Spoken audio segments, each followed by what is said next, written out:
Okay fine. तो चलो start करते हैं हम लोग। सबसे पहले हम जो हमारा होगा रिवाइज है वो होगा प्रिंसिपल्स ऑफ मैनेजमेंट। तो आज हम ये चैप्टर का फुल रिविजन करने वाले हैं, प्रिंसिपल्स ऑफ मैनेजमेंट। इस प्रिंसिपल्स ऑफ मैनेजमेंट की अगर मैं समरी दूं तो बेसिकली इसमें फर्स्ट है आपके इम्पोर्टेंस और दूसरा है कैरेक्टरिस्टिक्स। इसको एक पार्ट में डाल दो। Second Taylor. अब टेलर के आपको 4 प्रिंसिपल्स होंगे और 7 टेक्निक्स होगी। तो 4 प्रिंसिपल्स है और 7 टेक्निक्स है जिसको आपको रिवाइज करना है।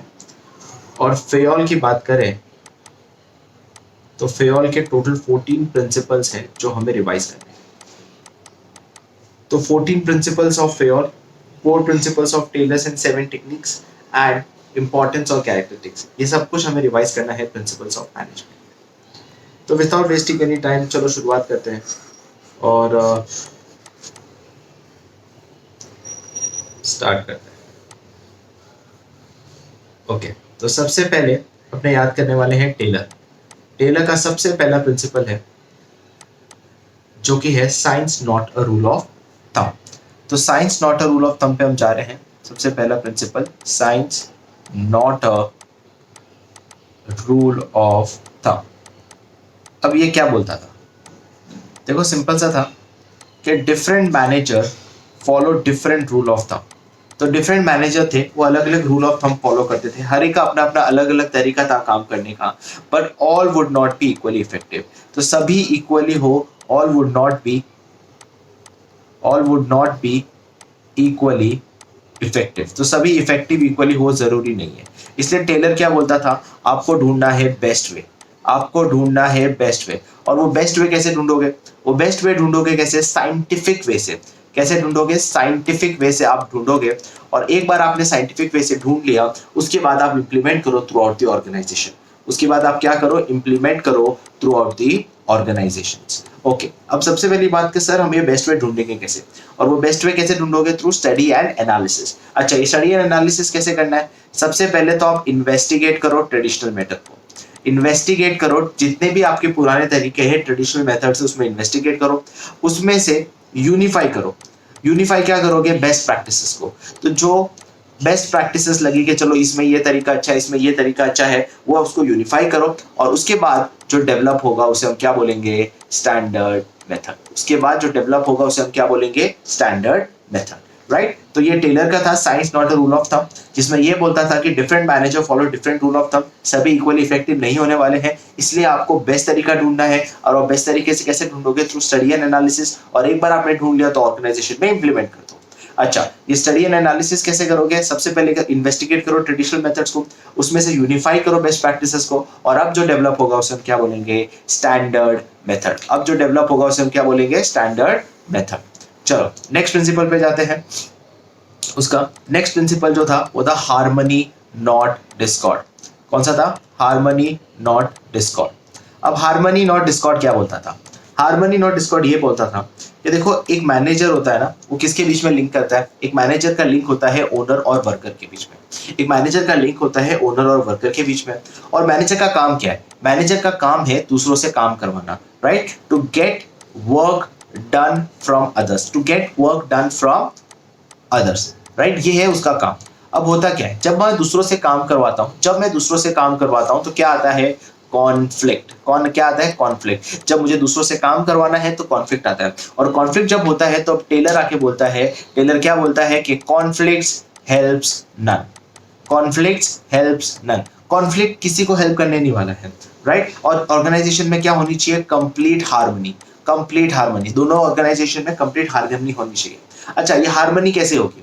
ये हार्मनी तभी होगी जब दोनों समझेंगे both are important to the organization. ये हार्मनी तभी रहेगी जब बोथ अंडरस्टैंड कि both are important to the organization. And दोनों को समझना है कि both are important to the organization. It requires complete mental revolution. देखो, कंप्लीट मेंटल रेवोल्यूशन क्या होता है? कंप्लीट मेंटल रेवोल्यूशन का मतलब होता है कि जहां आपने दोनों ने अपनी ट्रांसफॉर्म कर दी है थिंकिंग, दोनों ने अपनी जो थिंकिंग है उसको ट्रांसफॉर्म कर दी है, उसे हम बोलते हैं कंप्लीट मेंटल रेवोल्यूशन। किस तरह से अपनी सोच को बदलना है? देखो इस तरह से सोच बदलना है कि मैनेजमेंट के एंगल से, मैनेजमेंट के एंगल से ये बहुत इंपॉर्टेंट है, मैनेजमेंट के एंगल से क्या होना चाहिए कि they should share their gain, जो भी गेन है वो वर्कर को शेयर किया जाए। और अगर वर्कर के एंगल से बोलूं तो उसके लिए क्या होना चाहिए, ही शुड वर्क हार्ड, बहुत ज्यादा मेहनत करनी चाहिए। And second, he should accept the changes, तो जो भी चेंजेस आ रहे हैं ऑर्गेनाइजेशन में उसको एक्सेप्ट करो, रेजिस्ट मत करो और वर्क हार्ड करो। ये था हार्मनी नॉट डिस्कॉर्ड। फिर से मैं बोलता हूं, मैनेजर का काम है दूसरों से काम करवाना, उसमें हो सकता है कॉन्फ्लिक्ट आता है, तो कॉन्फ्लिक्ट आता है तो टेलर क्या बोलता है, conflict helps none, they should be complete harmony. और हार्मनी तभी रहेगी जब both understand both are important to the organization. How they will understand both are important to the organization, for which require complete mental revolution. Both should transform their thinking such that manager जो होता है वो gain pass on करे worker को, और worker जो है work hard करे and accept the changes in the organization. इसी के साथ ये पार्ट भी हो गया, that is harmony not discord. अब हम नेक्स्ट प्रिंसिपल पे जाने वाले हैं, और जो नेक्स्ट प्रिंसिपल है वो ये कहता है cooperation, cooperation not individualism, cooperation not individualism. अब देखो इसको किस तरह से याद करना है, इट इज एन एक्सटेंशन, किसका एक्सटेंशन है, it is an extension of, it is an extension of what, harmony not Discord. Harmony not Discord का ये एक्सटेंशन है। ये क्या बोलता है कि मैनेजर और वर्कर के बीच में, मैनेजर और वर्कर के बीच में कंप्लीट कोऑपरेशन होना चाहिए, कंप्लीट कोऑपरेशन होना चाहिए between manager and the worker. किस तरह से होगा, अच्छा देखो मैंने इसमें एग्जांपल दिया था तुम्हें, गब्बर वाला, I hope so you remember. Work management के एंगल से, पहले वर्कर के एंगल से देखे तो वर्कर को देखो अननेसेसरी डिमांड मत करो, अननेसेसरी डिमांड मत करो, अननेसेसरी डिमांड नहीं करनी चाहिए, उस डिमांड के लिए स्ट्राइक पे मत जाओ, स्ट्राइक पे मत जाओ और कंप्लीटली कोऑपरेट करो किसके साथ, मैनेजर के साथ, राइट। तो तीन चीज किस तरह से याद करोगे, पहले डिमांड मत करो अननेसेसरी, फिर स्ट्राइक पे मत जाओ उसके लिए, और उसके बाद कोऑपरेट करो मैनेजर के साथ। अच्छा मैनेजर का अगर होप सो रिमेंबर है तो मैंने गब्बर वाला एग्जांपल दिया था कि कोई भी कंस्ट्रक्टिव सजेशंस आते हैं वर्कर की तरफ से तो उसको एक्सेप्ट करो, कंस्ट्रक्टिव आना चाहिए। कंस्ट्रक्टिव सजेशंस किसकी तरफ से, वर्कर की तरफ से आता है तो उसको एक्सेप्ट करो। कंस्ट्रक्टिव सजेशंस अगर अच्छा लगा, ऑर्गेनाइजेशन के लिए फायदा हुआ तो उसको रिवॉर्ड करो, उसको रिवॉर्ड दो। एंड थर्ड, उसको रिवॉर्ड देने के बाद अब फ्यूचर में जो भी इंपॉर्टेंट डिसीजंस आएंगे, फ्यूचर में जो भी इंपॉर्टेंट डिसीजंस आएंगे उसमें उसको क्या करो, कंसीडर करो, उसमें इसको कंसीडर करो। इसी के साथ टेलर का हमने तीसरा प्रिंसिपल कंप्लीट करते हुए अब हम जा रहे हैं चौथा प्रिंसिपल, जो कि है development of each and every employees to his or greatest efficiency. क्या था, डेवलपमेंट ऑफ ईच एम्प्लॉय, हर एम्प्लॉय को डेवलप करो उसके ग्रेटेस्ट एफिशिएंसी से, development of each employee to his or her greatest efficiency. अच्छा ये कैसे करोगे, इसको मैंने दो फॉर्म में डिवाइड किया था अगर याद हो तो। सबसे पहले एग्जिस्टिंग वर्कर और दूसरा क्या था, एग्जिस्टिंग वर्कर और दूसरा जो था उसे हम बोलते हैं न्यू एम्प्लॉय। एक न्यू एम्प्लॉय है और एक एग्जिस्टिंग एम्प्लॉय। अच्छा चलो याद करते हैं, एग्जिस्टिंग एम्प्लॉय में कैसा था, एग्जिस्टिंग एम्प्लॉय में कैसा था, ये देखो एक एग्जिस्टिंग एम्प्लॉय जो था उसमें बेसिकली आप उसको ग्रेटेस्ट एफिशिएंसी में डेवलप करना है, तो उसके लिए आपको क्या करनी पड़ेगी, ट्रेनिंग देनी पड़ेगी उनको। क्या देनी पड़ेगी, ट्रेनिंग। अच्छा अब इसको भी ट्रेनिंग कैसे देंगे, ट्रेनिंग देंगे बेस्ट वे से, ट्रेनिंग कैसे देंगे, बेस्ट वे से। अच्छा वो बेस्ट वे कैसे ढूंढोगे, बेस्ट वे ढूंढोगे थ्रू साइंटिफिक मैनर। कैसे ढूंढोगे, साइंटिफिक मैनर, राइट। अच्छा अब हम बात करते हैं नए एम्प्लॉयज की। अगर मैं नए एम्प्लॉयज की बात करूं तो नए एम्प्लॉयज को कैसे ट्रेन करोगे, सबसे पहले नए एम्प्लॉयज में स्कोप बढ़ जाता है। सबसे पहले जो इसका सिलेक्शन होगा, सिलेक्शन के साथ ही, सिलेक्शन के टाइम ही आपको इस तरह से सिलेक्ट करना है कि आपको बेस्ट कैंडिडेट मिले। और सिलेक्शन का बेसिस कैसा होना चाहिए, साइंटिफिक मैनर। साइंटिफिक मैनर क्या बोलता है, बेस्ट तरीके से आप ढूंढो, बेस्ट तरीके से कैंडिडेट को ढूंढो। एक बार आपने उसको सिलेक्ट किया, अब होता है उसको काम देना, राइट। तो जॉब उसको असाइन करना based on his three strength, based on his three strength, that is physical, mental and intellectual strength। उसको जब आप काम असाइन करोगे तो उसके physical, mental and intellectual strength के बेसिस पे उसको काम असाइन करना है। एंड थर्ड जो उसका काम है अब उसको ट्रेन करना। अब अच्छा उसको ट्रेन कैसे करोगे, अगेन साइंटिफिक मैनर से, साइंटिफिक मैनर से उसको ट्रेन करोगे। इस तरह से चौथा प्रिंसिपल भी कंप्लीट हुआ। फिर से रिपीट करता हूं, development of each and every employee to his or greatest efficiency, जिसमें जो एग्जिस्टिंग एम्प्लॉय है उसको कैसे आप डेवलप करोगे, उसको ट्रेनिंग देंगे। ट्रेनिंग कैसे दोगे, बेस्ट तरीके से, और बेस्ट तरीके कैसे ढूंढोगे, साइंटिफिक मैनर से। चलो नए एम्प्लॉय में स्कोप बढ़ जाता है, जैसे ही आप सिलेक्ट करोगे तो सिलेक्ट भी आपको बेस्ट तरीके से करना है, आपको ढूंढना है साइंटिफिक मैनर से। फिर उसको काम असाइन करना है based on his physical, mental and intellectual strength, और उसके बाद उसको जॉब असाइन करने के बाद अब उसको जब ट्रेन करोगे तो अगेन वो बेस्ट तरीके से, दैट इज साइंटिफिक मैनर। इसी के साथ अपने चारों प्रिंसिपल्स ऑफ टेलर्स कंप्लीट करते हुए अब हम जो करने वाले हैं वो है टेलर के टेक्निक्स, और टेलर का टेक्निक में सबसे पहला है स्टैंडर्डाइजेशन।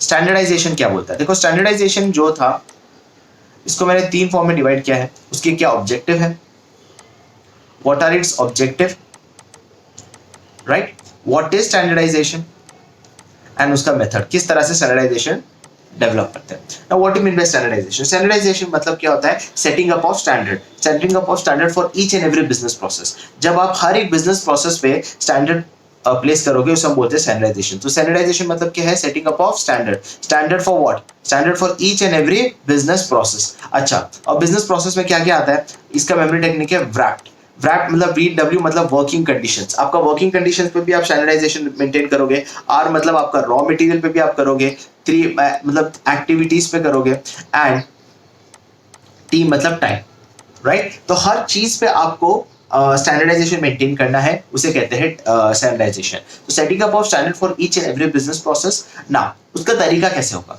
तरीका बहुत सिंपल है। सबसे पहले तो आपको बेस्ट तरीका ढूंढना है, बेस्ट मेथड ढूंढना है।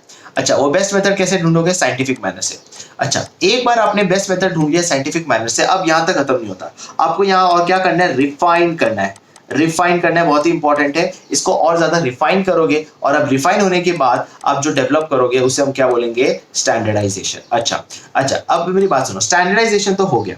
स्टैंडर्डाइजेशन के लिए क्या क्या टेक्निक यूज करते हो आप? मेथड स्टडी यूज करते हो, मोशन स्टडी यूज करते हो, टाइम स्टडी यूज करते हो, और भी बहुत सारे स्टडी यूज करते हो जिसके बारे में हम आगे टेक्निक्स में पढ़ने वाले हैं। इसका ऑब्जेक्टिव क्या है? इसका ऑब्जेक्टिव ये है कि मैन एंड मशीन, जो भी मैन एंड मशीन है उसकी एक्सेलेंस ऑब्टेन करना, उनके परफॉर्मेंस में एक्सेलेंस ऑब्टेन करना, इसके लिए आप स्टैंडर्डाइजेशन करते हो। सेकंड, आपको जो क्वालिटी ऑफ प्रोडक्ट है, जो क्वालिटी ऑफ प्रोडक्ट है उसमें भी आपको एक्सेलेंस ऑब्टेन करना है। स्टैंडर्डाइजेशन में एक्सेलेंस ऑब्टेन करना है, इसलिए आप स्टैंडर्डाइजेशन करते हो, क्वालिटी ऑफ प्रोडक्ट, राइट।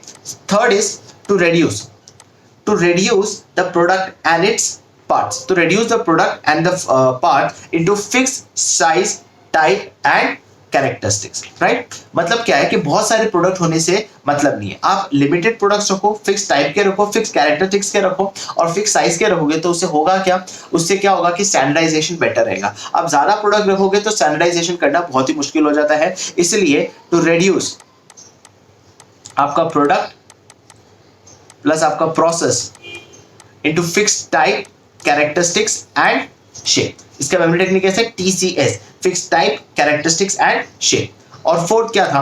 कि फोर्थ ये था कि इंटरचेंज कर सकते हैं पार्ट्स को। इंटरचेंज कैसे कर सकते हैं पार्ट्स को? जैसे एप्पल का स्क्रीन है, अगर 2 फोन है मेरे पास एप्पल के सेम मॉडल के, अगर इस फोन का स्क्रीन टूट गया तो मैं इस स्क्रीन को इससे रिप्लेस कर सकता हूं। आंसर इज यस, बिकॉज आप रिप्लेस तभी कर पाओगे जब दोनों फोन में same level of standardization maintain किया हुआ है, right. To replace product or parts, तो ये हुआ तुम्हारा स्टैंडर्डाइजेशन। स्टैंडर्डाइजेशन 3 फॉर्म में डिवाइडेड है। सबसे पहले डेफिनेशन ये बोलता है कि setting up of standard for each and every business process, चाहे वो वर्किंग कंडीशन हो, रॉ मटेरियल हो, एक्टिविटी हो या टाइम हो। स्टैंडर्डाइजेशन जो होता है वो कैसे करते हैं? सबसे पहले तो आपको बेस्ट तरीका ढूंढना है साइंटिफिक मैनर पे, पर वहां तक खत्म नहीं होता, उसको और ज्यादा रिफाइन करना पड़ेगा। रिफाइन करने के बाद जो मेथड डेवलप होता है उसे हम स्टैंडर्ड मेथड बोलते हैं। स्टैंडर्ड मेथड डेवलप करने के लिए आपको time study, motion study as well as method study use करते हो। इसका ऑब्जेक्टिव क्या है? इसका ऑब्जेक्टिव यही है कि आपको मैन एंड मशीन परफॉर्मेंस पे एक्सेलेंस ऑब्टेन करना है, क्वालिटी ऑफ प्रोडक्ट पे एक्सेलेंस ऑब्टेन करना है, प्रोडक्ट ज्यादा नहीं बना के फिक्स टाइप से कैरेक्टरिस्टिक्स और शेप पे करना है, एंड प्लस आप इंटरचेंज कर सकते हो पार्ट्स को, इसके लिए आप स्टैंडर्डाइजेशन कंप्लीट करते हो। स्टैंडर्डाइजेशन होने के बाद अब जो हम नेक्स्ट करने वाले हैं वो है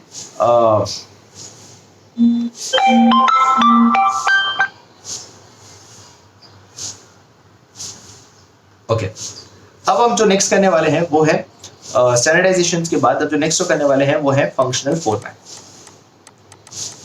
अब फंक्शनल फोरमैन क्या बोलता था? देखो, फंक्शनल फोरमैन ये बोलता था, फंक्शनल फोरमैन कि इनको क्या कहा जाता है? Lower level manager. इनको लोअर लेवल मैनेजर बोलते हैं और हाईएस्ट रैंकिंग वर्कर बोलते हैं। इनको लोअर लेवल मैनेजर कहा जाता है और ये हाईएस्ट रैंकिंग वर्कर है बिकॉज इसके ऊपर फिर मिडिल लेवल और टॉप लेवल आ जाता है।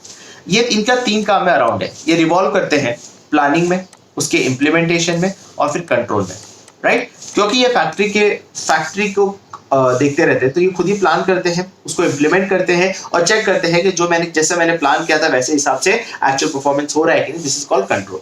अब टेलर ने कहा है कि कच्चा फंक्शनल फोरमैन कैसा होता है। टेलर ने 6 अच्छी क्वालिटी दी है एक फंक्शनल फोरमैन की। पहला बोला कि अगर ये एजुकेटेड होना चाहिए प्लस इंटेलिजेंट होना चाहिए, एजुकेटेड होना चाहिए, इंटेलिजेंट होना चाहिए। Second, sound judgement, third sorry, sound judgement कर सके और उसके लिए उसके पास स्पेशल नॉलेज होनी चाहिए। फिफ्थ, हॉनेस्ट होना चाहिए एंड लास्ट, एनर्जेटिक होना चाहिए।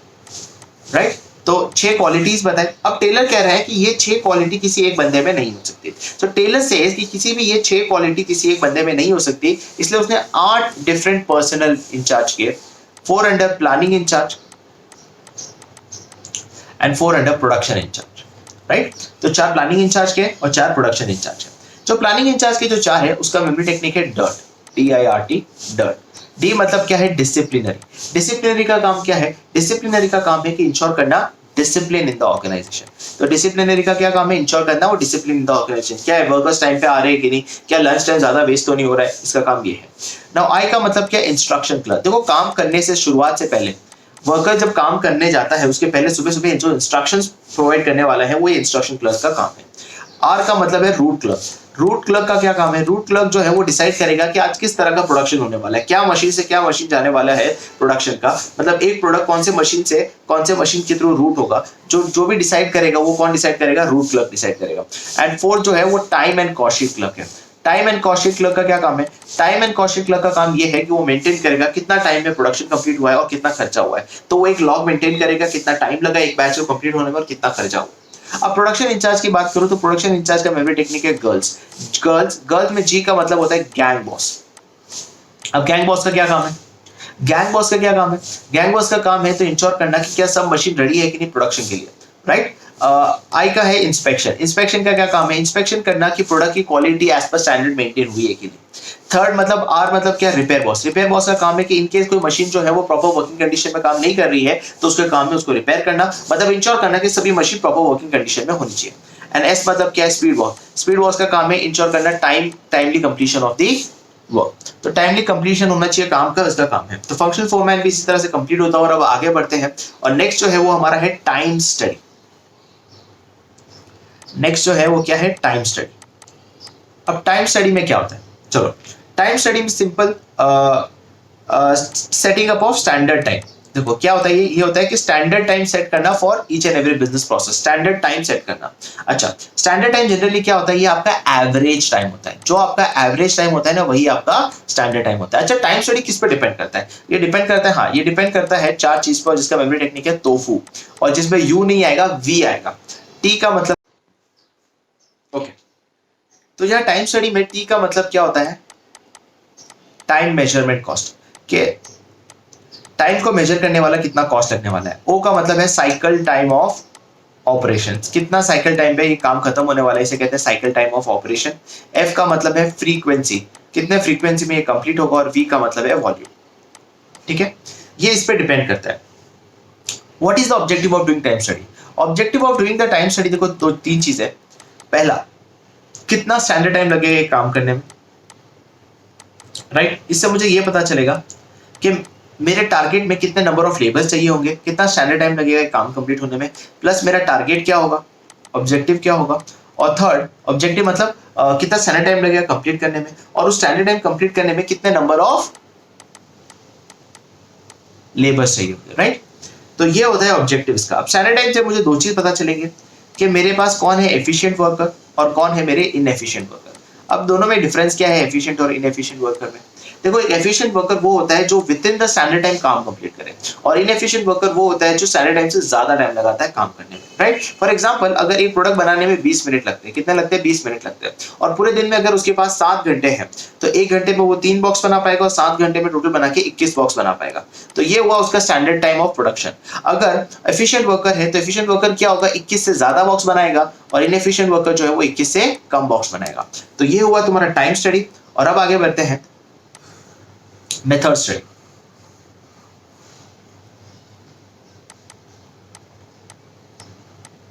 अब मेथड स्टडी क्या बोलता है, मेथड स्टडी ये कहता है, मेथड स्टडी मतलब जो डिफरेंट डिफरेंट मेथड्स है उसके ऊपर स्टडी करना, राइट। तो मेथड स्टडी का पहले हम बात करते हैं कि हर एक जो मेथड है वो आपका बेस्ट तरीका होना चाहिए। So you have to, so there are different way of doing a particular job. बहुत सारे तरीके होते हैं काम कंप्लीट करने के लिए। So there are different way of doing a particular job, पर आपको कौन से तरीके से करना है, जो बेस्ट वे है। और वो बेस्ट वे कैसे ढूंढोगे आप, साइंटिफिक मैनर से। तो आप साइंटिफिक मैनर से वो बेस्ट तरीके से ढूंढोगे।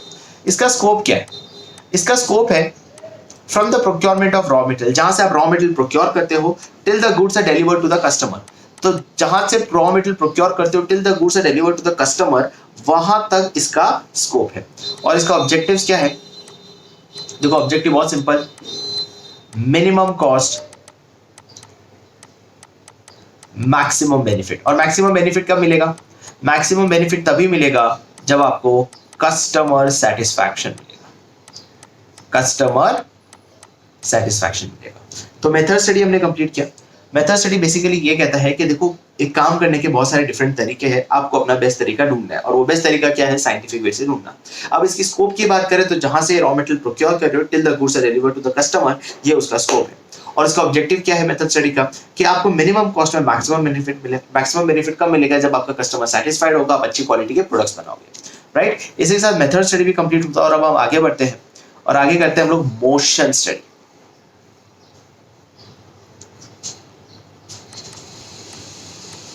हम आगे करते हैं मोशन स्टडी।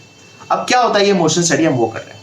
देखो मोशन स्टडी मतलब क्या है कि 4 मोशन की हम बात कर रहे हैं, lifting, putting, sitting and changing position. ठीक है, क्या होता है लिफ्टिंग, एक बार मैं लिख देता हूं। तो मोशन स्टडी क्या बात पे करता है, लिफ्टिंग, पुटिंग, सिटिंग और एक चेंजिंग पोजीशन। तो आप हर जो काम करते हो इसमें ये 4 मोशन तो होते ही, lifting, putting, sitting and changing position, right. ये हर मोशंस होते हैं आप कोई काम करते हो तो। अब मोशन स्टडी ये बोलता है कि आपको इस स्टडी से ये पता लगाने हैं कि कौन से जो मोशंस है वो प्रोडक्टिव है, कौन से मोशन जो है वो इंसिडेंटल है, और कौन से मोशन है जो अनप्रोडक्टिव है। तो प्रोडक्टिव, इंसिडेंटल एंड अनप्रोडक्टिव। तो जो प्रोडक्टिव नहीं है उस मोशंस को आपको क्या करना है, एलिमिनेट करना है। तो वो मोशंस को आपको क्या करना है, एलिमिनेट करना है। अच्छा, मोशन स्टडी के लिए आप क्या क्या चीजों का इस्तेमाल करोगे, आप सिंबल्स का इस्तेमाल कर सकते हो, राइट। सेकंड, कलर्स का इस्तेमाल कर सकते हो, and third is stop watch. तो 3 चीज का इस्तेमाल कर सकते हो, आप सिंबल का इस्तेमाल कर सकते हो, आप कलर्स का इस्तेमाल कर सकते हो, और आप स्टॉप वॉच का इस्तेमाल कर सकते हो। ये 3 तरीके से मेथड स्टडी कंप्लीट होती है। ये 3 तरीके से करते हैं। अच्छा, मोशन स्टडी के बाद अब हम जो नेक्स्ट पे आने वाले हैं वो है टाइम स्टडी हो गया, मोशन स्टडी हो गया, फटीग स्टडी। अब फटीग स्टडी क्या बोलता है, फटीग स्टडी ये बोलता है कि पीपल गेट्स टायर्ड, पीपल जो है वो टायर्ड हो जाते हैं physically as well as mentally. हम फिजिकली और मेंटली टायर्ड हो जाते हैं जब हमारा लॉन्ग वर्किंग आवर्स होता है। 3 रीजंस की वजह से हम टायर्ड हो जाते हैं। या तो हमारा काफी ज्यादा लॉन्ग वर्किंग आवर्स होता है, सेकेंड कोई अनसूटेबल काम, जैसे अगर मेरे को पढ़ाई पसंद नहीं है और मैं बाबा वो पढ़ाई करूंगा तो मैं बहुत जल्दी थक जाऊंगा मेंटली, तो अनसूटेबल वर्क, तो सूटेबल वर्क नहीं था इसकी वजह से, या लॉन्ग वर्किंग आवर्स, मैंने काफी देर तक काम किया, बीच में कोई रेस्ट नहीं लिया है। और तीसरा जो है बैड वर्किंग कंडीशन, अगर आपका काम करने का जो एनवायरनमेंट है वो इतना अच्छा नहीं है, तब आपको क्या होता है कि आप बहुत जल्दी थक जाते हो, आप काम करने में मजा नहीं आता। अब यहाँ टेलर ने क्या सजेस्ट किया कि आपको क्या लेना चाहिए, they should be time break, right. तो रेस्ट इंटरवल होना चाहिए, राइट। सो टेलर यह सजेस्ट करता है कि they should be rest between the intervals. और रेस्ट लेने से क्या होता है कि रेस्ट लेने से आपकी एफिशिएंसी बढ़ती है। क्यों एफिशिएंसी बढ़ती है, बिकॉज आप स्टेमिना रीगेन ग्रो करते हो, और स्टेमिना ग्रो करोगे तो ऑटोमेटिकली प्रोडक्टिविटी बढ़ जाएगी, राइट। तो टेलर क्या बोलता है कि देखो पीपल जो होते हैं वो थक जाते हैं physically and mentally due to long working hours, या तो बैड वर्किंग कंडीशंस, या तो फिर अनसूटेबल वर्क की वजह से, राइट। जिसकी वजह से टेलर ने ये कहा कि they should be a rest interval. और रेस्ट लेने से क्या होगा कि आपका स्टेमिना रीगेन होगा, आपकी एफिशिएंसी बढ़ेगी, जिसकी वजह से प्रोडक्टिविटी बढ़ेगी। अब फटीग स्टडी का काम ये है, फटीग स्टडी का काम ये है कि आपको ढूंढना है कि 2 चीजें आपको ढूंढनी कि कितनी फ्रीक्वेंसी में आपको रेस्ट चाहिए, प्लस कितना टाइम इंटरवल चाहिए, कितनी फ्रीक्वेंसी में चाहिए, और कितना अमाउंट ऑफ रेस्ट चाहिए, राइट? तो कितना अमाउंट ऑफ रेस्ट इंटरवल चाहिए, मतलब क्या, ये क्यों स्टडी करनी है? देखो, एक जो वर्कर होता है जिसका मैनुअल फिजिकल वर्क ज्यादा होता है, उसका रेस्ट इंटरवल 10-10 मिनट का हो, पर उसकी फ्रीक्वेंसी ज्यादा होनी चाहिए। वही जो एक प्रोफेशनल है, जो ऑफिस में काम करता है, जिसका फिजिकल वर्क ज्यादा नहीं है, जिसका मेंटल वर्क ज्यादा है, उसका अमाउंट ऑफ रेस्ट इंटरवल आप बढ़ा दो, जैसे 10 मिनट से 30 मिनट कर दो, पर फ्रीक्वेंसी जो है वो काफी कम कर दो, राइट? तो आपको ये स्टडी में इससे ये पता चलना है कि आपको कितनी अमाउंट ऑफ रेस्ट इंटरवल होना चाहिए और कितनी फ्रीक्वेंसी में आपको रेस्ट इंटरवल देनी चाहिए। और ये होता है फटीग स्टडी के बाद जो आखिरी टेक्निक टेलर का रहा है, वो है PWRS, that is piece wage rate system. अब पीस वेज रेट सिस्टम क्या कहता था? Now piece wage rate system, Taylor जो था, he was a strong supporter of PWRS, piece wage rate system का एक स्ट्रॉन्ग सपोर्टर था टेलर। अब टेलर के हिसाब से इसका मानना था कि there should be a differential wage rate system. कैसा होना चाहिए था? Differential wage rate system for efficient worker and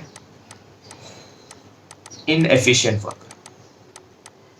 तो टेलर क्या बोलता है कि एक एफिशिएंट वर्कर और इनएफिशिएंट वर्कर जो है, उसके बीच में डिफरेंशियल वेज रेट सिस्टम होना चाहिए। डिफरेंशियल का मतलब क्या कि देखो, पीस का मतलब होता है पर आउटपुट वेज, राइट? और पर आउटपुट जो वेज है, एक एफिशिएंट वर्कर और इनएफिशिएंट वर्कर का सेम नहीं होना चाहिए, राइट? अलग अलग होना चाहिए, ताकि एफिशिएंट वर्कर को ऐसा लगना चाहिए कि उसके लिए वो रिवॉर्ड है, और इनएफिशिएंट वर्कर के लिए उसको लगना चाहिए कि उसके लिए ये पेनलाइज किया, आपने उसको पेनाल्टी दी गई है। फॉर एग्जाम्पल, अगर आपको टोटल बॉक्स बनाने हैं 24 बॉक्स, कितने बॉक्स बनाने हैं आपको? 24 बॉक्स बनाने हैं। अगर आप 24 से कम बॉक्स बनाते हो तो आपको 4 रुपए पर बॉक्स मिलेगा, और 24 से ज्यादा बनाते हो तो आपको 6 रुपए पर बॉक्स मिलेगा, ठीक है?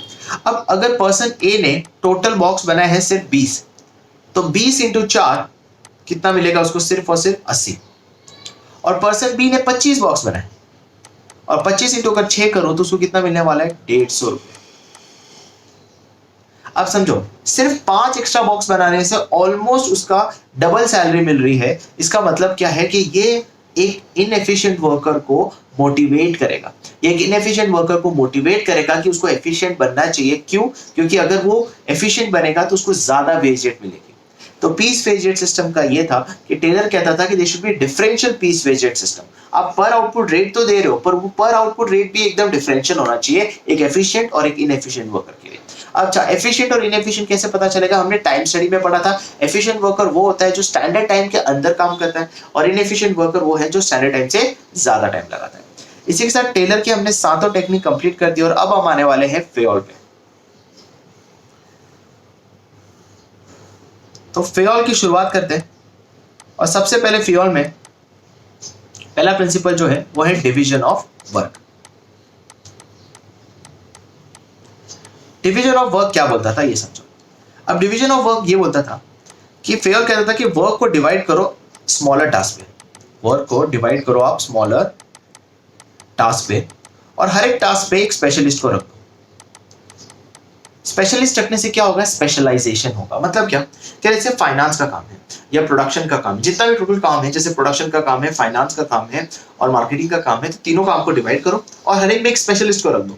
जैसे मार्केटिंग में एक एमबीए पर्सन को रख दो, और फाइनेंस में एक चार्टर्ड अकाउंटेंट को रख दो। इससे क्या होगा कि स्पेशलाइजेशन होगा। आपने जो काम सीखा है उसमें ही आप स्पेशलाइज कर रहे हो, जिसकी वजह से क्या होगी? प्रोडक्टिविटी बढ़ेगी, और प्रोडक्टिविटी बढ़ने की वजह से क्या होगा कि ऑर्गेनाइजेशन का परफॉर्मेंस अच्छा होगा। ये था डिवीजन ऑफ वर्क। अब दूसरा अगर प्रिंसिपल है फेयोल का, that is authority and responsibility. चलो हम ये कर रहे हैं। अथॉरिटी एंड रिस्पॉन्सिबिलिटी क्या होता है? अथॉरिटी का मतलब होता है राइट टू गिव ऑर्डर, आपको ऑर्डर देना, right to give order and obtain obedience. Order के साथ साथ आपको क्या देना है? Obedience, right? तो सिर्फ ऑर्डर देना इज नॉट एन अथॉरिटी। मैं किसी को भी ऑर्डर दूं मुझे फॉलो नहीं करे, दैट इज नॉट अथॉरिटी। तो what is authority means? Authority मतलब ऑर्डर देना और सामने वो मेरी अथॉरिटी को मानना, उसे कहते हैं जो मैंने ऑर्डर दिया उसको मानना, उसे कहते हैं अथॉरिटी। तो authority means giving order and obtain obedience. And responsibility क्या होती है? It is corollary. Corollary to what, to authority. मतलब क्या, क्या रिस्पॉन्सिबिलिटी साथ साथ चलती है विद अथॉरिटी। कहते हैं ना with great powers come great responsibility. तो जैसे जैसे आपको अथॉरिटी मिलेगी वैसे वैसे साथ साथ में रिस्पॉन्सिबिलिटी भी मिलेगी। अब यहाँ फेयर का क्या कहना है, फेयर का यहाँ ये कहना है कि अथॉरिटी एंड रिस्पॉन्सिबिलिटी के बीच में बैलेंस होना चाहिए। अथॉरिटी एंड रिस्पॉन्सिबिलिटी के बीच में बैलेंस होना चाहिए। मतलब क्या कि ज्यादा अथॉरिटी मत दो रिस्पॉन्सिबिलिटी, मतलब if authority is more than responsibility क्या होगा। जैसे एग्जांपल हिटलर, हिटलर के पास इतनी ज्यादा पावर आ चुकी थी पर उसको किसी को जवाब देने के रीजन नहीं था, क्योंकि वहां डेमोक्रेसी नहीं थी, मोनार्की थी, और मोनार्की में किसी को जवाब देने की जरूरत नहीं थी। तो अथॉरिटी तो ज्यादा थी पर रिस्पॉन्सिबिलिटी नहीं थी, जिसकी वजह से क्या हुआ, उसने अपना पावर का मिसयूज किया। जिसने उसकी वजह से क्या हुआ, उसने अपने पावर का मिसयूज किया।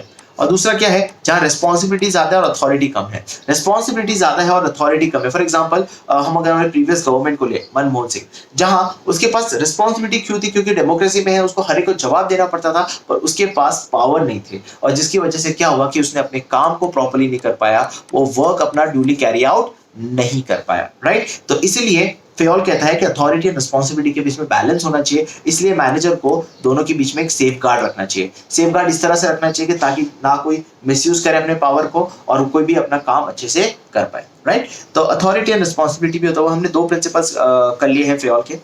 अब हम तीसरे प्रिंसिपल पे जा रहे हैं। तो जो तीसरा प्रिंसिपल है फेयोल का, वो है डिसिप्लिन। अब डिसिप्लिन प्रिंसिपल क्या बोलता था, देखो डिसिप्लिन प्रिंसिपल ये बोलता है कि एक आप चाहते हो कि अगर आपका एम्प्लॉय डिसिप्लिन हो, एम्प्लॉय डिसिप्लिन होना चाहिए टुवर्ड्स ऑर्गेनाइजेशन गोल, और दूसरा एम्प्लॉयर एंड एम्प्लॉय अग्रीमेंट। तो एम्प्लॉयर और एम्प्लॉय के अग्रीमेंट में और दूसरा ऑर्गेनाइजेशन के गोल के थ्रू आप चाहते हो कि आपका एम्प्लॉय डिसिप्लिन हो, तो आपको तीन चीजें करनी पड़ेगी। ये फेयोल ने कहा। तीन चीजें क्या, पहला एक अच्छा सुपीरियर चाहिए एट ऑल लेवल्स। एक अच्छा सुपीरियर चाहिए एट ऑल लेवल्स मतलब क्या, अगर आप चाहते हो कि आपके एम्प्लॉय टाइम पे आए ऑफिस, तो ऑब्वियसली कि उसका जो सुपीरियर है पहले उसको आना पड़ेगा। तो आप एक अच्छा सुपीरियर रख लो हर लेवल पे, तो ऑटोमेटिकली आपके एम्प्लॉय डिसिप्लिन हो जाएंगे। आपका एम्प्लॉयर एम्प्लॉय जो अग्रीमेंट है, एम्प्लॉयर एंड एम्प्लॉय जो अग्रीमेंट है वो कैसा होना चाहिए, clear and fair. Clear and fair होना चाहिए, क्यों, क्योंकि अगर आप उसमें चीटिंग करोगे तो आप एक्सपेक्ट मत करो एम्प्लॉय से कि वो आपके रूल्स फॉलो करे, वो डिसिप्लिन रहे। तो क्लियर एंड फेयर अग्रीमेंट रखोगे तो कुछ नहीं होगा। और थर्ड क्या है, judicious application of penalty. Judicious application of penalty, इसमें क्या था कि आप पेनाल्टी लगाओ तो सोच समझ के लगाओ, सिर्फ रूल फॉलो करने के लिए मत लगाओ। सपोज फॉर एग्जांपल कि अगर कोई एम्प्लॉय है, लेट्स से ऑर्गेनाइजेशन का रूल है कि अगर कोई एम्प्लॉय लेट आता है 5 दिन से या 2 दिन से लेट आता है तो उसकी हाफ डे की लीव कट जाएगी।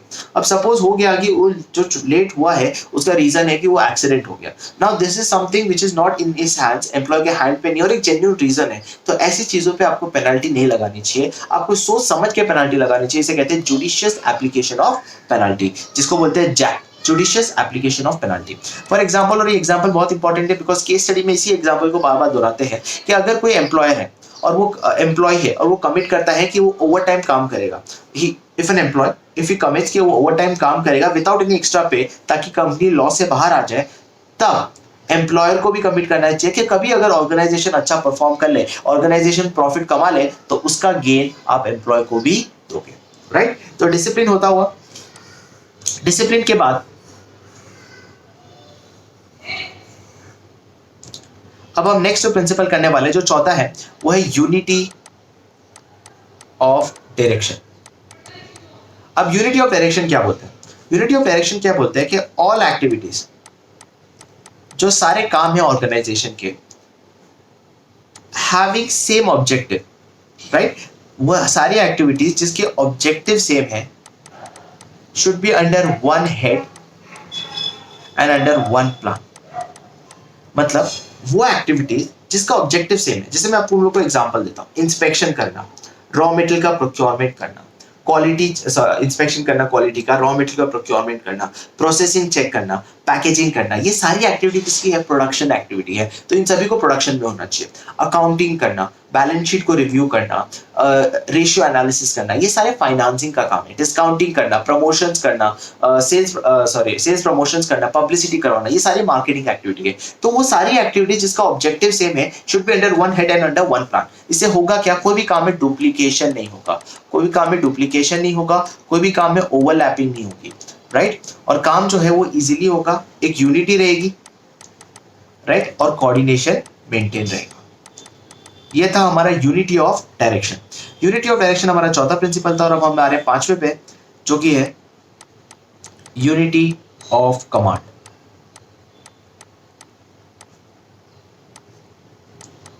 अब यूनिटी ऑफ कमांड क्या बोलता था, हम वो कर रहे हैं। यूनिटी ऑफ कमांड ये बोलता था कि एक सबऑर्डिनेट को हमेशा order, he has to receive order from only one and only one boss. तो उसको ऑर्डर सिर्फ एक ही बॉस से रिसीव होना चाहिए। क्यों?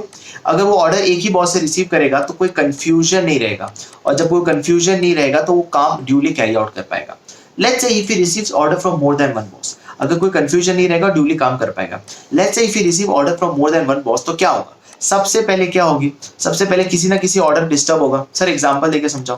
देखो एग्जांपल देके समझाओ, तो एग्जांपल, मैं एक एम्प्लॉय हूं और मुझे दो लोगों से इंस्ट्रक्शन है। एक सेल्स मैनेजर ने मुझे इंस्ट्रक्शन दिया कि तू मैक्स टू मैक्स डिस्काउंट दे सकता है 15% का, और फाइनेंस मैनेजर बोलता है कि नहीं, तू ज्यादा से ज्यादा सिर्फ 10% का डिस्काउंट दे सकता है। अब दो इंस्ट्रक्शंस मुझे मिले हैं।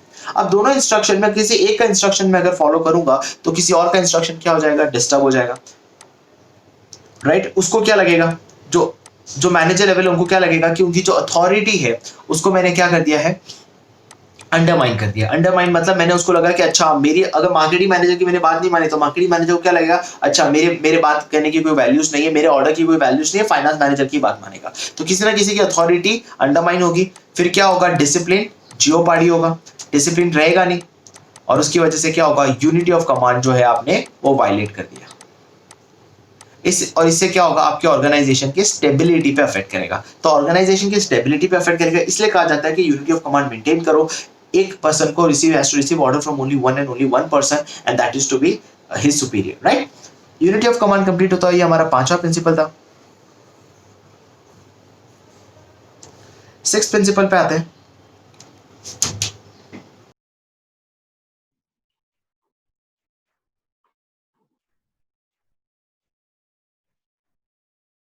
ओके, जो हमारा नेक्स्ट है वो है subordination of individual interest to group interest. अब ये कहता क्या है समझो पहले। इंडिविजुअल इंटरेस्ट की बात कर रहा है तो एम्प्लॉय के इंटरेस्ट की बात कर रहा है। देखो, जब एम्प्लॉय ज्वाइन करते हैं ऑर्गेनाइजेशन में तो उनके खुद के पर्सनल गोल होते हैं।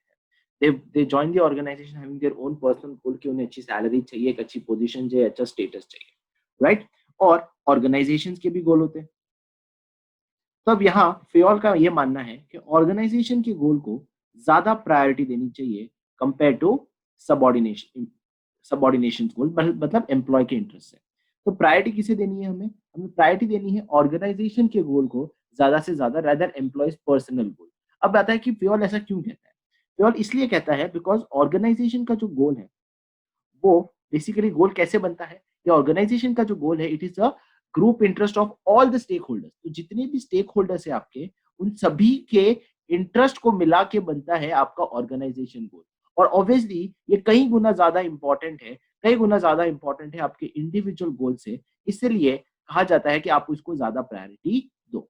तो subordination of individual interest to group interest में यही है कि एम्प्लॉय के इंटरेस्ट की ज्यादा प्रायोरिटी हमें ऑर्गेनाइजेशन के गोल की तरफ देना चाहिए, बिकॉज ऑर्गेनाइजेशन का goal is basically a combination of stakeholders interest. तो सभी स्टेक होल्डर्स, जितने भी लोग ऑर्गेनाइजेशन से रिलेटेड है, उन सभी के इंटरेस्ट का मिला हुआ है, इसलिए उनको वो ज्यादा इंपॉर्टेंट है कंपेयर टू इंडिविजुअल गोल। अब आगे बढ़ते हैं, और जो नेक्स्ट प्रिंसिपल पेयोल का है वो है स्केलर चेन। क्या कहता है ये स्केलर चेन, हम इसके बारे में अब समझते हैं। स्केलर चेन ये कहता है कि देखो, एक ऑर्गेनाइजेशन में एक फॉर्मल लाइंस ऑफ अथॉरिटी होती है। फॉर्मल लाइंस ऑफ अथॉरिटी होती है, और फॉर्मल लाइंस ऑफ अथॉरिटी कैसे फ्लो होती है? From top to bottom. Top to bottom मतलब क्या? कि देखो मैं एग्जांपल देता हूं तुम्हें, जो स्केलर चेन में दिया हुआ है कि यहाँ सपोज ये ए है, तो ये बी, सी, डी और ई, और यहाँ एल, एम, एन, ओ। तो ये एक स्केलर चेन है जहाँ सबसे ज्यादा अथॉरिटी ए के पास होगी और सबसे कम अथॉरिटी ई के पास होगी। सेम ए अथॉरिटी सबसे ज्यादा होगी और ओ के पास सबसे कम होगी। इसे कहते हैं फॉर्मल लाइंस ऑफ अथॉरिटी, जो फ्लो करता है फ्रॉम टॉप टू बॉटम। इससे दो रिलेशनशिप पता चलती है कि who are superior and subordinate. Superior और सबऑर्डिनेट की रिलेशनशिप आपको पता चलती है, और एक ऑर्गेनाइजेशन की हायरार्की रेडी होती है। एक ऑर्गेनाइजेशन की हायरार्की रेडी होती है और आपको ये पता चलता है कि आपके सुपीरियर्स कौन है। जैसे सी का सुपीरियर डी है, डी का सुपीरियर सी है, सॉरी ई का सुपीरियर डी है और डी का सुपीरियर सी है और सी का सुपीरियर बी है और बी का सुपीरियर ए है। तो आपको पता चल जाता है कि आपके सुपीरियर और सबऑर्डिनेट कौन है और ऑर्गेनाइजेशन की हायरार्की क्या है। तो एक ऑर्गेनाइजेशन में फॉर्मल लाइन्स ऑफ अथॉरिटी होनी चाहिए जो टॉप टू बॉटम फ्लो होनी चाहिए। अब यहाँ फियोल ये कहता है कि कम्युनिकेशन भी आपका फॉर्मल लाइन्स ऑफ अथॉरिटी के थ्रू होना चाहिए। कम्युनिकेशन आपका फॉर्मल लाइन्स ऑफ अथॉरिटी के थ्रू होना चाहिए। इसका मतलब क्या कि अगर डी को एन से बात करना है, अगर डी को एन से बात करना है तो पहले डी को सी से कम्युनिकेट करना पड़ेगा, सी को बी से कम्युनिकेट करना पड़ेगा, बी को ए से करना पड़ेगा, फिर ए को एल एम एन। तो इस तरह से फॉर्मल लाइन्स ऑफ अथॉरिटी में सभी से कम्युनिकेशन होना चाहिए ताकि सभी लोग उस लूप में रहे, जो कम्युनिकेशन है वो सभी को पता चले, right. Only in a situation of emergency, only in a situation of emergency आप क्या इस्तेमाल कर सकते हो, गैंग प्लैंक।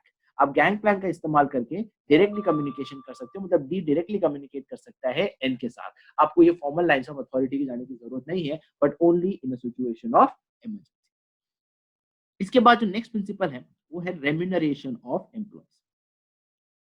हम नेक्स्ट जो प्रिंसिपल की बात कर रहे हैं वो है रेम्यूनरेशन ऑफ एम्प्लॉयज। अब ये रेम्यूनरेशन ऑफ एम्प्लॉयज क्या है, देखो एक ऑर्गेनाइजेशन में फेयोल कहता है कि जो एम्प्लॉय का रेम्यूनरेशन जो होना चाहिए वो जस्ट एंड फेयर होना चाहिए, right. Just and fair remuneration होना चाहिए। अब what do you mean by just and fair remuneration? तो जस्ट एंड फेयर रेम्यूनरेशन के दो पार्ट में डिवाइड किया है। फेयोल ये कहता है कि जस्ट एंड फेयर रेम्यूनरेशन ऐसा होना चाहिए जो ऑर्गेनाइजेशन की कैपेसिटी के अंदर होना चाहिए। ऑर्गेनाइजेशन की कैपेसिटी के अंदर मतलब ऑर्गेनाइजेशन के पास जितना पैसा है उसी के अंदर ही आप एम्प्लॉय को पैसा दो, पर इतना दे दो कि आप उनको एक रीजनेबल स्टैंडर्ड ऑफ लिविंग मिले, उन्हें क्या मिले, एक रीजनेबल स्टैंडर्ड ऑफ लिविंग मिले। अब क्वेश्चन आता है कि सर इससे फायदा क्या होगा? तो इससे फायदा ये होगा कि एम्प्लॉय जो है और एम्प्लॉय और एम्प्लॉयर के बीच में जो रिलेशन है बहुत अच्छा रहेगा, उनके बीच में रिलेशन बहुत अच्छा रहेगा। रिलेशन अच्छे होने की वजह से क्या होगा कि ऑर्गेनाइजेशन में काम बहुत स्मूथली चलेगा, प्लस एम्प्लॉय जो है वो काफी ज्यादा मोटिवेटेड रहेगा। देखो एम्प्लॉयर एम्प्लॉय का रिलेशन अच्छा रहेगा तो काम बहुत स्मूथली चलेगा, प्लस एम्प्लॉय जो है वो काफी ज्यादा मोटिवेटेड रहेगा, इसलिए उसकी एफिशिएंसी बढ़ जाएगी, काम करने में मजा आ जाएगा।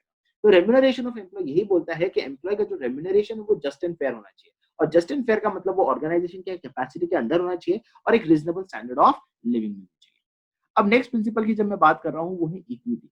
अब इक्विटी मतलब क्या होता है कि ऑर्गेनाइजेशन में कोई भी डिस्क्रिमिनेशन नहीं होना चाहिए, कोई भी तरह का डिस्क्रिमिनेशन नहीं होना चाहिए बेस्ड ऑन इट्स लैंग्वेज, ना लैंग्वेज के बेसिस पे, ना जेंडर के बेसिस पे, ना सेक्स के बेसिस पे, ना नेशनैलिटी के बेसिस पे, ना कास्ट के बेसिस पे। आपको कोई तरह का डिस्क्रिमिनेशन नहीं होना चाहिए। सभी को क्या मिलनी चाहिए, इक्वल अपॉर्चुनिटी। सभी को क्या मिलना चाहिए, इक्वल अपॉर्चुनिटी, जिससे क्या होगा कि एक ऑर्गेनाइजेशन में अच्छा एनवायरनमेंट बना रहेगा, और ऑर्गेनाइजेशन में अच्छा एनवायरनमेंट बना रहे तो ऑर्गेनाइजेशन में स्टेबिलिटी बनी रहेगी, राइट। तो इक्विटी प्रिंसिपल बहुत ही इजी प्रिंसिपल है कि कोई तरह का डिस्क्रिमिनेशन ऑर्गेनाइजेशन में नहीं होना चाहिए। अब जो मैं नेक्स्ट प्रिंसिपल की बात कर रहा हूं वो है इनिशिएटिव। अब इनिशिएटिव प्रिंसिपल क्या बोलता है? देखो इनिशिएटिव प्रिंसिपल ये बोलता है कि फेयोल कहता है कि एम्प्लॉय को खुद के प्लान्स खुद के प्लान्स कैरी आउट करने चाहिए। उन ये ड्यूटी है एम्प्लॉयर की। किसकी ड्यूटी है? एम्प्लॉयर की ड्यूटी है कि वो उनको एंकरेज करे। एम्प्लॉयर की ड्यूटी है, किसकी? एम्प्लॉयर। एम्प्लॉयर की ड्यूटी है कि उन किसको एंकरेज करे, एम्प्लॉय को एंकरेज करे कि वो अपने प्लान खुद से तरीके से यूज करे, अपने स्किल्स के यूज करे, अपना टैलेंट यूज करके करे। इससे फायदा क्या होगा? इससे फायदा दो होगा। एक, ऑर्गेनाइजेशन को क्या फायदा होगा? ऑर्गेनाइजेशन का इनोवेशन आएगा ऑर्गेनाइजेशन में, और दूसरा एम्प्लॉय को क्या फायदा होगा? एम्प्लॉय के स्किल्स बढ़ेंगे, राइट। तो ऑब्वियसली इनिशिएटिव का मतलब होता है कि एम्प्लॉयर को एनकरेज करना चाहिए कि एम्प्लॉय जो है वो अपने प्लान्स ड्यूली कैरी आउट करे और उसमें कोई इशू ना हो। बट अगर आप चाहते हो कि ऐसा हो तो एक इस पर दैट डजंट मीन कि आप एक एस्टैब्लिश्ड प्रैक्टिस को इग्नोर करो। आप एक एस्टैब्लिश्ड प्रैक्टिस को इग्नोर करो, वो चीज नहीं होनी चाहिए। एस्टैब्लिश्ड प्रैक्टिस मतलब जो कोड ऑफ कंडक्ट है, जो रूल्स है, जो एथिक्स है, आप उसके अगेंस्ट नहीं जा सकते। हाँ, आप कर सकते हो अपने तरीके से काम, खुद के इनिशिएटिव ले सकते हो ताकि आपके भी स्किल्स बढ़े, ऑर्गेनाइजेशन में इनोवेशन आए, पर आप एक एस्टैब्लिश्ड प्रैक्टिस को इग्नोर नहीं कर सकते। जो नेक्स्ट मेरा प्रिंसिपल है वो है ऑर्डर। ऑर्डर मतलब क्या कि ऑर्गेनाइजेशन में दो चीज बहुत इंपॉर्टेंट है, एक है मेन एंड दूसरा है material. Material, right. Both should be at a suitable place. एक सूटेबल प्लेस पे होना चाहिए एंड सूटेबल टाइम पे होना चाहिए। Both should be at a suitable place and suitable time. क्यों? अगर सूटेबल प्लेस और सूटेबल टाइम पे रहेगा तो कोई भी डिस्टर्बेंस नहीं रहेगा काम में, कोई भी काम में डिस्टर्बेंस नहीं रहेगा, राइट।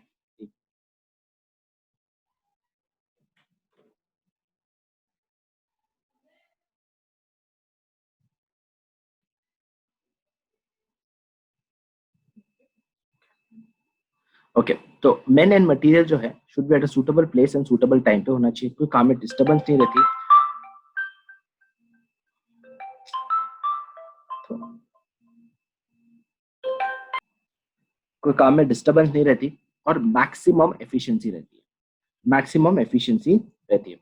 और अगर आप चाहते हो कि आपका जो मेन एंड मटेरियल है should be at a suitable place and a suitable time, तो हर एक के लिए क्या कर दो, एक फिक्स प्लेस रख दो। हर एक के लिए अगर आप एक फिक्स प्लेस रख दोगे तो कोई डिस्टर्बेंस नहीं रहेगा, सबको को पता है कि चीजें कहाँ रखी है, मटेरियल कहाँ रखा हुआ है, इससे कोई काम में डिस्टर्बेंस नहीं रहेगा। इसके और क्या फायदे, काम में कोई वेस्टेज नहीं रहेगा, वेस्टेज ऑफ टाइम नहीं रहेगा। अगर आपको कोई चीज नहीं मिल रही है तो आपको टाइम वेस्ट होना पड़ेगा, तो इस तरह का वेस्टेज नहीं रहेगा और काम बहुत ही ज्यादा स्मूथली चलेगा। ये होता है ऑर्डर प्रिंसिपल कंप्लीट। और अब हम नेक्स्ट प्रिंसिपल पे जा रहे हैं जो कि है इक्विटी। अब इक्विटी सॉरी हो चुका है, अब हम जो नेक्स्ट प्रिंसिपल पे जा रहे हैं that is called centralization and decentralization. अब हम सेंट्रलाइजेशन और डिसेंट्रलाइजेशन पे जा रहे हैं। सेंट्रलाइजेशन प्रिंसिपल क्या है और डिसेंट्रलाइजेशन प्रिंसिपल क्या है। सेंट्रलाइजेशन प्रिंसिपल ये कहता है कि जो पावर है, जो अथॉरिटी है, अगर किसी एक पर्सन के पास है तो उसे हम कहते हैं सेंट्रलाइजेशन। जहां आपने पावर को डेलीगेट नहीं किया है अपने सबॉर्डिनेट्स को और किसी एक पर्सन के पास है तो उसे हम सेंट्रलाइजेशन बोलते हैं। और डिसेंट्रलाइजेशन का मतलब क्या होती है, डिसेंट्रलाइजेशन का मतलब होता है transfer of authority, transfer of authority to its subordinates. आप सबॉर्डिनेट को ट्रांसफर कर रहे हो अपने अथॉरिटी को, उसे हम कहते हैं डिसेंट्रलाइजेशन। जनरली स्मॉल ऑर्गेनाइजेशन में सेंट्रलाइजेशन होता है और बड़ी ऑर्गेनाइजेशन जो होती है, लार्ज ऑर्गेनाइजेशन होती है, वहाँ डिसेंट्रलाइजेशन होता है। अब यहाँ फ्योर का कहना है कि there should be a balance between centralization and decentralization. Centralization और डिसेंट्रलाइजेशन के बीच में बैलेंस होना चाहिए। उनका कहना है कि कोई भी ऑर्गेनाइजेशन में कंप्लीट सेंट्रलाइजेशन या कंप्लीट डिसेंट्रलाइजेशन नहीं हो सकता। कोई भी ऑर्गेनाइजेशन में कंप्लीट सेंट्रलाइजेशन और कंप्लीट डिसेंट्रलाइजेशन नहीं हो सकता, इसलिए उसमें बैलेंस होना चाहिए। बैलेंस किस हिसाब से होना चाहिए कि सबॉर्डिनेट्स को भी पावर मिले, सबॉर्डिनेट्स को भी पावर मिले कि वो अपने काम कर सके, सबॉर्डिनेट्स को भी पावर मिले कि वो अपना काम कर सके, बट जो सुपीरियर है वही आपका फाइनल अथॉरिटी लेगा। जो फाइनल अथॉरिटी है, जो फाइनल डिसीजन है, वो आज भी टॉप लेवल के पास होना चाहिए। That should be the power. तो दोनों के बीच में बैलेंस होना चाहिए, ये प्रिंसिपल ये कहता है। अब हम नेक्स्ट प्रिंसिपल पे जा रहे हैं और जो नेक्स्ट प्रिंसिपल है वो है stability of personal. Stability of personal पे जा रहे हैं और स्टेबिलिटी ऑफ पर्सनल क्या बोलता है,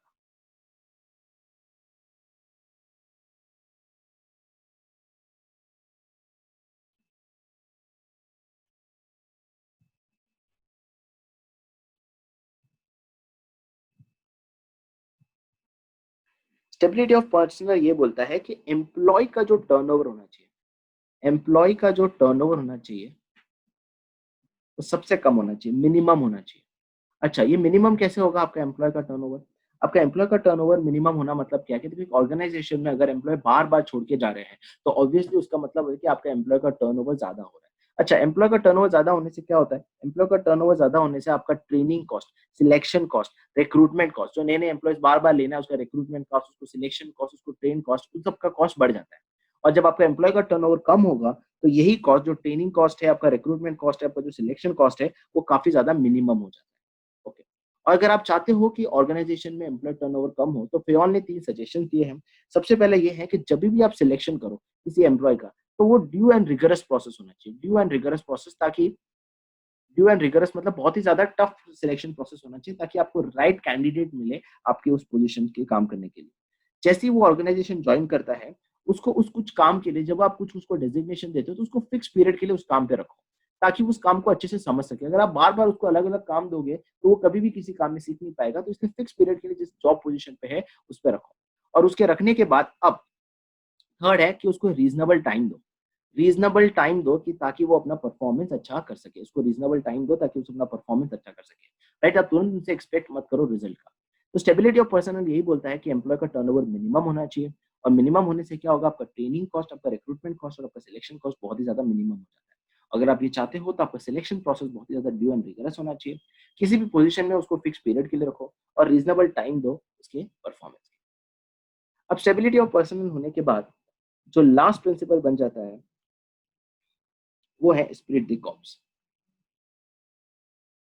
ये किसकी बात करता है समझो।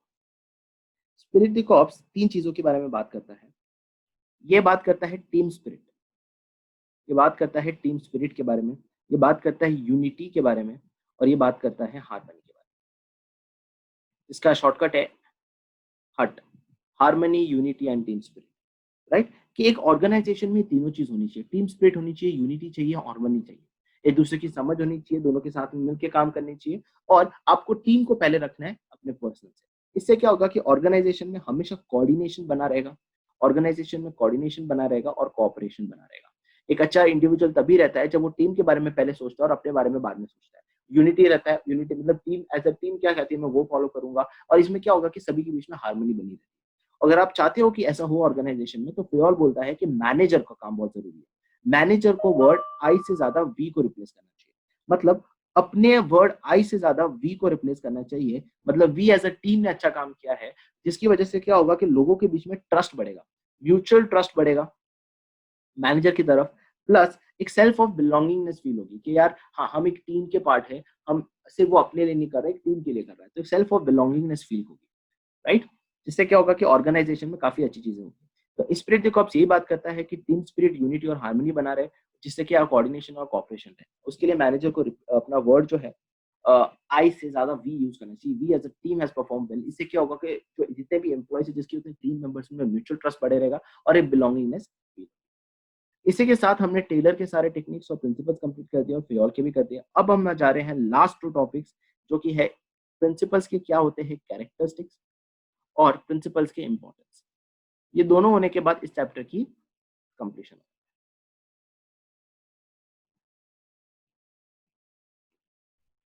स्टार्ट करते हैं सबसे पहले कैरेक्टरिस्टिक्स। तो सबसे पहला कैरेक्टरिस्टिक्स है यूनिवर्सल एप्लीकेबिलिटी। यूनिवर्सल एप्लीकेबिलिटी ये बोलता है कि देखो ये जो प्रिंसिपल्स ऑफ मैनेजमेंट है, प्रिंसिपल्स कैसा होना चाहिए। जब मैं कैरेक्टरिस्टिक्स की बात कर रहा हूँ तो मैं ये बोल रहा हूँ कि मैनेजमेंट प्रिंसिपल कैसा होना चाहिए। तो एक मैनेजमेंट प्रिंसिपल कैसा होना चाहिए, मैनेजमेंट प्रिंसिपल ऐसा होना चाहिए जो हर टाइप की ऑर्गेनाइजेशन में एप्लीकेबल हो, चाहे वो लार्ज लेवल ऑफ ऑर्गेनाइजेशन हो या स्मॉल लेवल ऑफ ऑर्गेनाइजेशन हो, चाहे वो बिजनेस हो या नॉन बिजनेस हो, राइट? चाहे वो मैन्युफैक्चरिंग इंडस्ट्री हो, सर्विस इंडस्ट्री हो या ट्रेडिंग इंडस्ट्री हो, हर टाइप के ऑर्गेनाइजेशन में ये एप्लीकेबल होना चाहिए। पर ये कह रहा है कि हाँ इसका जो एक्सटेंट ऑफ एप्लीकेबिलिटी चेंज हो सकता है, वेरी हो सकता है, इसका जो स्कोप है वो सेम हो जरूरी नहीं है। एक बड़ी ऑर्गेनाइजेशन में मैनेजमेंट की प्रिंसिपल ज्यादा एप्लीकेबल होंगे कंपेयर टू स्मॉल ऑर्गेनाइजेशन, पर हर ऑर्गेनाइजेशन में ये एप्लीकेबल होना चाहिए। दूसरा, मैनेजमेंट प्रिंसिपल किस तरह से काम आना चाहिए, आपका एक जनरल गाइडलाइंस की तरह है। जनरल गाइडलाइंस की तरह है, मतलब कोई भी आप सिचुएशन में फॉलो आउट करोगे आपको एक गाइडलाइन की तरह ये हेल्प करेगा। कोई स्ट्रेट जैकेट सोल्यूशन नहीं है किसी भी प्रॉब्लम का। मैनेजमेंट प्रिंसिपल कोई स्ट्रेट जैकेट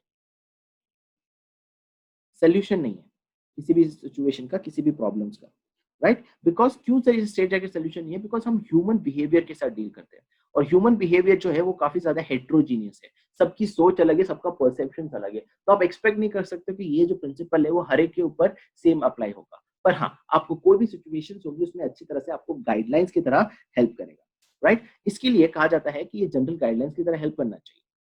थर्ड, ये जो प्रिंसिपल्स बने हैं वो है based on practice and creativity, practice and experiment.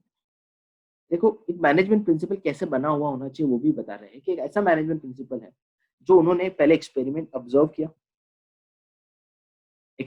किया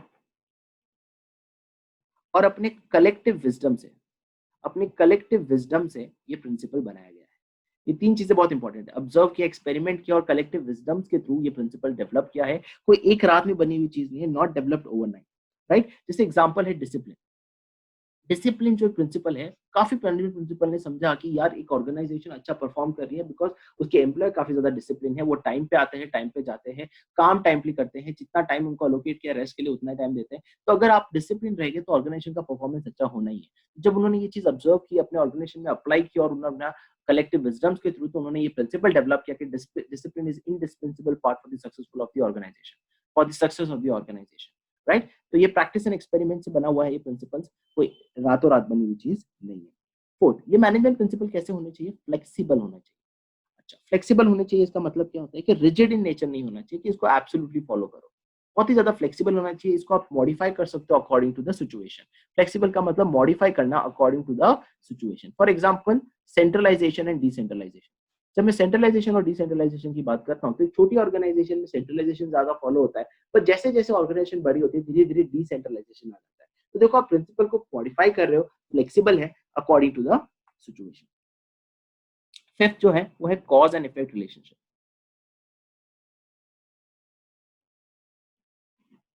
अब कॉज एंड इफेक्ट रिलेशनशिप क्या बोलता है? कॉज एंड इफेक्ट रिलेशनशिप ये बोलता है कि जो भी ये प्रिंसिपल्स है, राइट, कैसे बना है कि एक particular principle, what do mean by cause and effect relationship, if particular principle applies to a particular situation, अगर एक पर्टिकुलर प्रिंसिपल एक सिचुएशन पे आप अप्लाई करते हो तो उसके क्या क्या लाइकली इफेक्ट्स होने वाले हैं, ये प्रिंसिपल ये कहता है। ये प्रिंसिपल ये बोलता है कि एक पर्टिकुलर प्रिंसिपल को एक सिचुएशन पे डालोगे तो उसकी लाइकली इफेक्ट्स क्या होने वाला है। एक डिसिप्लिन के प्रिंसिपल को एक सिचुएशन पे डालोगे तो उसके लाइकली इफेक्ट्स क्या होने वाला है कि आपका काम टाइम पे होगा, आपके एम्प्लॉयज टाइम पे आएंगे, आपका रिपोर्टिंग अच्छे से होगा, आपके कस्टमर सेटिस्फाइड होंगे। तो एक प्रिंसिपल को एक सिचुएशन पे डालते तो क्या उसके लाइकली इफेक्ट्स होने वाले हैं, वो होता है। तो आपका प्रिंसिपल कैसा होना चाहिए जो आपको कॉज एंड इफेक्ट रिलेशनशिप बताता हो, राइट। इससे क्या होगा कि जब आपकी ऑर्गेनाइजेशन में ऐसी सिचुएशन है, जब आपकी ऑर्गेनाइजेशन में सेम सिचुएशन है, तो आपको पता है कि इसके इफेक्ट्स क्या होने वाले हैं, तो आप इस प्रिंसिपल को अच्छे से यूज कर सकते हो, एक प्रिंसिपल को अच्छे से अप्लाई कर सकते हो, राइट। यहां से कॉज एंड इफेक्ट रिलेशनशिप खत्म होता हुआ। अब जो सिक्स्थ प्रिंसिपल है वो है मेनली बिहेवियरल इन नेचर। अब मेनली बिहेवियरल इन नेचर का मतलब क्या है? मेनली बिहेवियरल इन नेचर का मतलब ये है कि जो प्रिंसिपल्स जो है ये क्यों बने हैं? ये बने हैं इसलिए to influence the behaviour of the employees, to influence the behaviour of employees. देखो ऑर्गेनाइजेशन में दो इंपॉर्टेंट चीज है, एम्प्लॉयज और मैन मशीन। मशीन के लिए तो प्रिंसिपल बन नहीं सकते बिकॉज मशीन तो है, जैसा कहा गया वैसे काम करेगा। एक एम्प्लॉयज ही है जो जिसके लिए आप ये प्रिंसिपल बनाते हो ताकि उनके बिहेवियर को आप इन्फ्लुएंस कर सको। आप किस तरह से इन्फ्लुएंस करोगे? जिससे क्या हो कि सुपीरियर और सबॉर्डिनेट के बीच में, सुपीरियर एंड सबॉर्डिनेट के बीच में अच्छी रिलेशनशिप मेंटेन हो। जैसे बहुत सारे प्रिंसिपल है, इक्विटी प्रिंसिपल, इक्विटी प्रिंसिपल कहता है, फिर यूनिटी ऑफ कमांड। ये सब प्रिंसिपल्स क्या है कि ताकि सुपीरियर और सबॉर्डिनेट के बीच में अच्छा रिलेशनशिप हो, जैसे harmony not Discord, cooperation not individualism, right. ये सभी प्रिंसिपल क्या है कि ताकि सुपीरियर और सबॉर्डिनेट के बीच में अच्छा रिलेशन हो, या तो फिर ह्यूमन एंड मटेरियल रिसोर्स के बीच में अच्छी अंडरस्टैंडिंग बने, ह्यूमन एंड मटेरियल रिसोर्सेज के बीच में अच्छी अंडरस्टैंडिंग बने। जैसे एग्जांपल ऑर्डर, ऑर्डर हमें ये बताता है कि किस तरह से हमें मशीन को यूज करना चाहिए, सब सुटेबल प्लेस पे होना चाहिए ताकि उसका काम अच्छे से यूज करे, कोई वेस्टेज ऑफ टाइम। तो बेसिकली ये इसलिए बना है to influence the behaviour of the employees, ताकि सुपीरियर सबॉर्डिनेट का रिलेशनशिप अच्छा हो और इन्फ्लुएंस कर सके उनके बिहेवियर।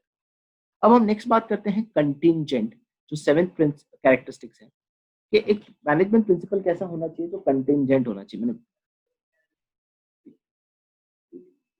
कंटिंजेंट होना चाहिए। कंटिंजेंट का मतलब क्या होता है कि ये जो प्रिंसिपल है, आप हर एक प्रिंसिपल को अप्लाई नहीं कर सकते हो, ये डिपेंड करता है सिचुएशन पे। अगर सिचुएशन के हिसाब से आपको उस प्रिंसिपल को अप्लाई करना है तो applicable application of this principle, application of principle depends on situation, situation के ऊपर डिपेंड करता है। For example just and fair remuneration. अब जस्ट एंड फेयर रेम्यूनरेशन होता क्या है, वो सिचुएशन के ऊपर डिपेंड करता है। जस्ट एंड फेयर मतलब ऑर्गेनाइजेशन की कैपेसिटी और उसकी स्टैंडर्ड ऑफ लिविंग कैसी होनी चाहिए एम्प्लॉय की। ये सिचुएशन पे डिपेंड करता है कि आपको प्रिंसिपल को किस तरह से अप्लाई करना है। आप प्रिंसिपल को ऐसे अप्लाई नहीं कर सकते, सिचुएशन क्या है, क्या हमारे ऑर्गेनाइजेशन की कैपेसिटी है और क्या है स्टैंडर्ड ऑफ लिविंग जो उस टाइम की है, उस हिसाब से आप उसका रेम्यूनरेशन डिसाइड करोगे। तो ये 7 प्रिंसिपल है जो कैरेक्टरिस्टिक्स ऑफ प्रिंसिपल्स में आते हैं। सॉरी 7 कैरेक्टरिस्टिक्स है मैनेजमेंट के प्रिंसिपल्स। अब हम जो नेक्स्ट टॉपिक है, जो आखिरी टॉपिक इस चैप्टर का है, वो है इसकी इंपॉर्टेंस, कि मैनेजमेंट प्रिंसिपल्स की इंपॉर्टेंस बताओ। सबसे पहला इंपॉर्टेंस है मैनेजमेंट प्रिंसिपल का, it provides a useful insight, it provides a useful insight into reality. ये क्या बताता है? ये बताता है कि जब आप इस प्रिंसिपल को फॉलो करते हो, जब आप इस प्रिंसिपल्स को फॉलो करते हो तो क्या होता है कि आपकी नॉलेज बढ़ती है। जब आप इस प्रिंसिपल को फॉलो करते हो तो आपकी नॉलेज बढ़ती है, आपकी एबिलिटी बढ़ती है, और आपको जब ये नॉलेज और एबिलिटी बढ़ती है तो आप किस तरह से कुछ सिचुएशन को टैकल करना है उसमें आपको ये हेल्प करता है। तो जब आप इस प्रिंसिपल को पढ़ते हो तो इस प्रिंसिपल क्यों इतना इंपॉर्टेंट है? इसलिए इंपॉर्टेंट है बिकॉज जब आप ये प्रिंसिपल पढ़ते हो तो आपकी नॉलेज बढ़ती है, आपकी एबिलिटी बढ़ती है, जिसकी वजह से सिचुएशन को कैसे डील करना है आपको पता चलता है। प्लस प्लस अगर आपने ये प्रिंसिपल पढ़ा तो आपको पता चल जाता है कि आपने पास्ट में क्या मिस्टेक्स की है, आपने क्या पास्ट में मिस्टेक्स की है, और उसको अब ट्राई करोगे कि वापस रिपीट ना करो और उस प्रॉब्लम को सॉल्व कर सको। इसलिए मैनेजमेंट प्रिंसिपल बहुत ही इंपॉर्टेंट है बिकॉज आपको रियलिटी का एक काफी एक पिक्चर दे देता है। क्योंकि जब आप प्रिंसिपल पढ़ते हो तो आपकी नॉलेज बढ़ती है, आपकी एबिलिटी बढ़ती है, प्लस आपकी क्या मिस्टेक्स किए पहले उसको आप पता चलता है, जिससे आप फिर से वो रिपीट नहीं करते। Second, optimum utilisation of resource. अब ऑर्गेनाइजेशन में दो ही रिसोर्सेस हैं, एक है मेन और एक है मशीन मटेरियल। इसमें मशीन सब आ गया, राइट। ह्यूमन एंड मटेरियल दोनों क्या है, लिमिटेड है। और ऑप्टिमम का मतलब क्या होता है कि उसको इस तरह से यूज करो जिससे मैक्सिमम आउटपुट मिले या मैक्सिमम बेनिफिट मिले। इससे क्या मिले, मैक्सिमम बेनिफिट मिले। अच्छा, अब ये मैनेजमेंट प्रिंसिपल किस तरह से इस रिसोर्सेज का ऑप्टिमम यूज करने को मिलता है, क्योंकि जब आप ये प्रिंसिपल्स पढ़ते हो तो आपको पता चल जाता है उसके cause and effect relationship. Cause and effect relationship मतलब कि एक प्रिंसिपल को जब आप अप्लाई करते हो तो उसके क्या लाइकली इफेक्ट्स होने वाले हैं, आपको पहले से पता है, बिकॉज ये प्रिंसिपल बने ही इस तरह से है कि लोगों के एक्सपीरियंस से बने हैं, लोगों के ऑब्जर्वेशन से बने हैं और अपने कलेक्टिव विजडम से बने हैं। तो जब आप ये प्रिंसिपल को फॉलो करते हो तो आपको पता चलने वाला है कि उसके क्या कॉजेस और उसके क्या क्या इफेक्ट होने वाले हैं। तो आपको ट्रायल एंड एरर करने की जरूरत नहीं है।